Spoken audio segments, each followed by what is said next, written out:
The Wine Spectator just released its top 10 wines for 2023 this week, so in this video, I'm going to give you my thoughts regarding each of these 10 wines. Viewers of this channel will be familiar with at least 5 of these wines, as at least 5 of these wines I've discussed on this channel. One of these wines was even just featured in a Cellar Defender video that I did a couple weeks ago. Of course, when you're evaluating rankings, such as the top 100 list or the top 10 list from Wine Spectator, it's important to take into account the criteria upon which the selections rest. To be clear, this is not just a list of the 100 highest rated wines by Wine Spectator for the past year. Rather, they're trying to come up with an interesting and diverse selection of wines. The first consideration from Wine Spectator when compiling its top 10 list for 2023 was the quality of wine, and the quality was measured by the point score that it received from Wine Spectator.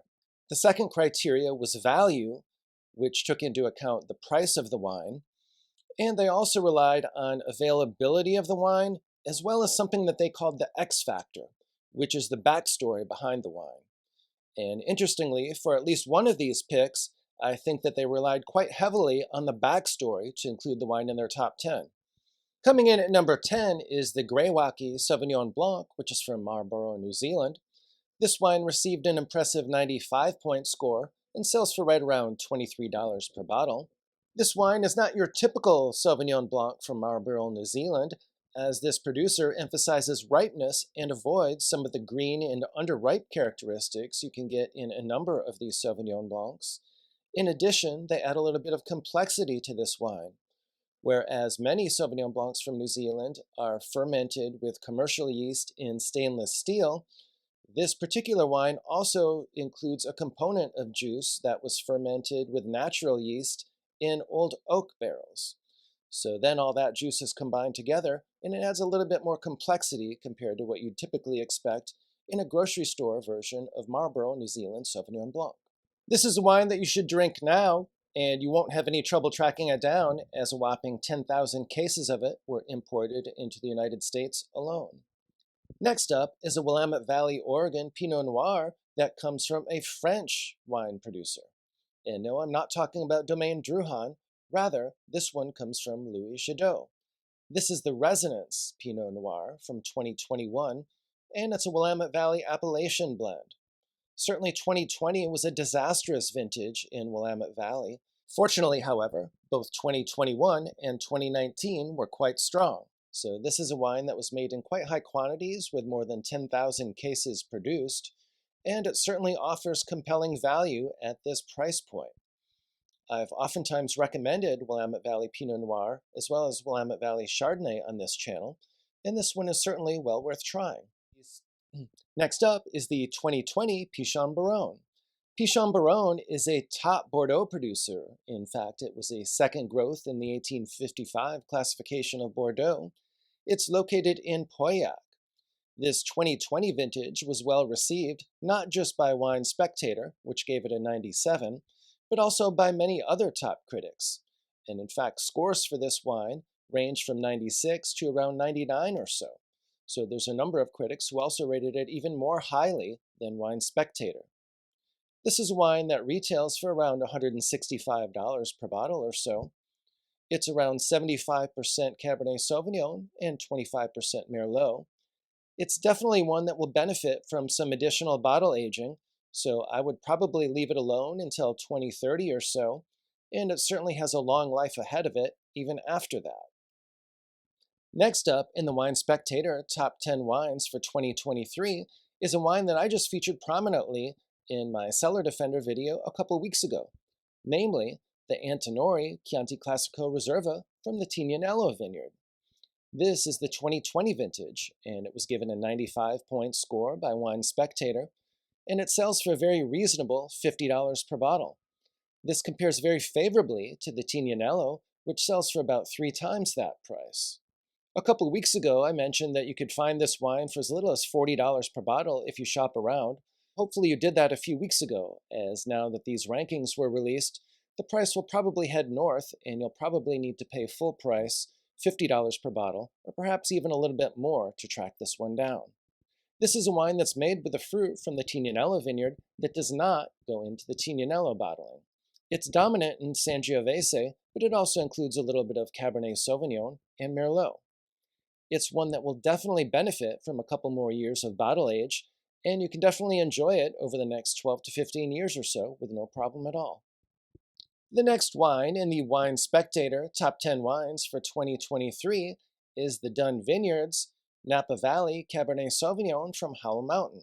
This is a wine that received a 96-point score from Wine Spectator and sells for around $175 per bottle, although I think if you buy it direct from the winery, you could probably get it for a bit less than that.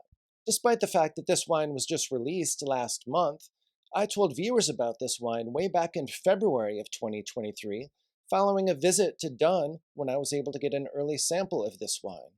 Dunn Vineyards is certainly one of the pioneers of Howell Mountain Cabernet Sauvignon in Napa Valley. This is their top bottling, and it is 100% Cabernet Sauvignon. They aged this wine for 32 months in 100% new French oak, and then for another year in the bottle before it's released. While Wine Spectator states the drinking window for this wine as being 2025 through 2040, I would definitely give it more time than that and not start enjoying this one until at least 2030 or so. Indeed, the family advised that they like to drink this wine with 10 to 15 years of age on it. So I certainly agree with their recommendation. I'm a big fan of wines from Campania generally, and also Aglianico in particular. So I was pleased to see that the next wine in the Wine Spectator Top 10 Wines for 2023 was the Taurasi Radici Riserva from Mastroberardino from the outstanding 2016 vintage. This wine sells for around $73 per bottle, and it received a 95-point score from Wine Spectator. There's around 833 cases that were imported into the United States, so while there's less of this wine made than some other wines in this top 10, you should still be able to track it down without any problem at all. This is definitely an outstanding producer, and it's a historic one that dates back more than 140 years. It's currently run by the 10th generation. Interestingly, there was a stylistic change beginning with the 2016 vintage of this wine. In the past, they had been emphasizing a more robust, powerful expression of Aglianico for this wine. However, beginning with this bottling, they decided to use a bit less extraction to try to make a wine that's more approachable and ready to enjoy sooner after release. So the drinking window for this one is recommended to be immediately through the next 12 or 13 years or so. If you're interested in wine recommendations, wine collecting strategies, and learning more about wine, please do subscribe to my channel. I've been collecting wine for more than 15 years and also have a level 4 diploma from the WSET. So I have both formal certification as well as substantial practical knowledge from the School of Hard Knocks. The next wine in the Wine Spectator Top 10 Wines for 2023 comes from Robert Mondavi's grandchildren, Carlo and Dante Mondavi.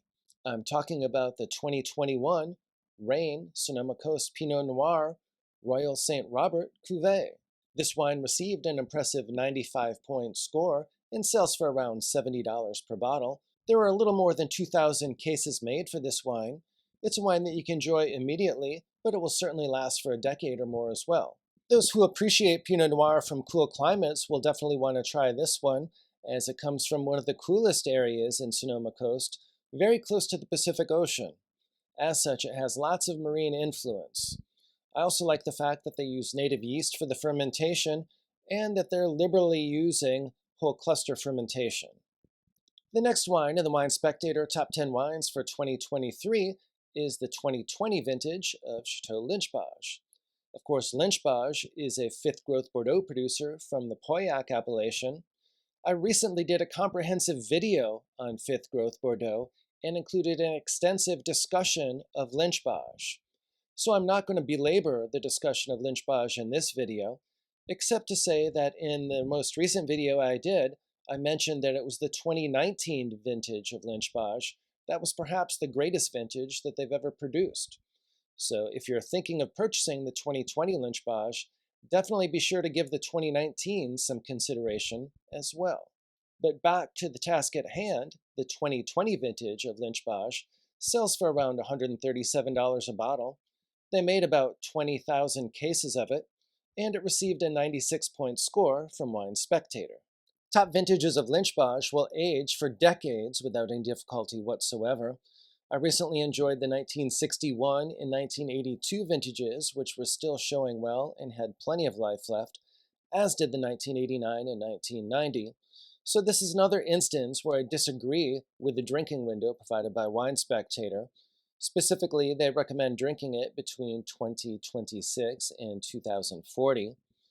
This is one that I wouldn't touch until at least 2030, but I would certainly think that it would last for 2 to 3 decades with no difficulty whatsoever. The next wine in the Wine Spectator Top 10 Wines for 2023 is another wine from the Sonoma coast, namely the Occidental Pinot Noir from the newly created West Sonoma Coast AVA. This is a wine that received a 94-point score from Wine Spectator. It sells for around $65 per bottle, and they made about 4,000 cases of it. Steve Kistler, the person behind Kistler Chardonnay, is the founder of Occidental, and he runs it along with his daughter. They have 65 acres of vines that are devoted to Pinot Noir. The fruit for this wine comes from an area that's near the coast and has somewhat hostile conditions that are challenging to produce fruit. As such, yields are extremely low. But this is a wine that has tremendous pronounced aromatics and flavor, and it definitely has an intriguing minerality and ample acidity, both of which I appreciate. This is definitely a wine that I'd recommend trying if you're a fan of Pinot Noir, especially from a cooler climate. The Wine Spectator Wine of the Year for 2023 is the 2018 Argiano Brunello di Montalcino. This is a wine that received a 95-point score, and the selling price is reported at being $90 per bottle. Although before the Wine Spectator named it Wine of the Year, I think it was selling for as little as $50 to $60 per bottle if you shopped around. There were around 3,500 cases imported into the United States alone, so this is definitely a wine that was made in very high quantities. I was definitely a bit surprised that this was the Wine of the Year for Wine Spectator. 2018 was not a particularly strong vintage for Brunello. I also did some checking, and it looks like 95 points is definitely the highest score that this wine received from any major critic. James Suckling gave it a 94, and most other critics were even below that at 92 or 93 points. Based on my review of the selection criteria used by Wine Spectator to come up with its top 100 for this year, as well as the story behind the selection of the number one wine, it's my opinion that Wine Spectator relied heavily on the background story to select this wine as the number one wine of the year. This is because it had new ownership in around 2013 or so, and it's a bit of a turnaround story that the Wine Spectator seems to appreciate. In my view, this wine is a wine that would make a reasonable cellar defender at around $50 per bottle, and be a very nice wine if you could get it at that price, and one that you could enjoy a little bit on the younger side, perhaps with another couple years of age on it. But it's not going to be a staple in your cellar, or one that I'd want to pay $100 or more per bottle for, which is probably what you're going to need to pay following this announcement.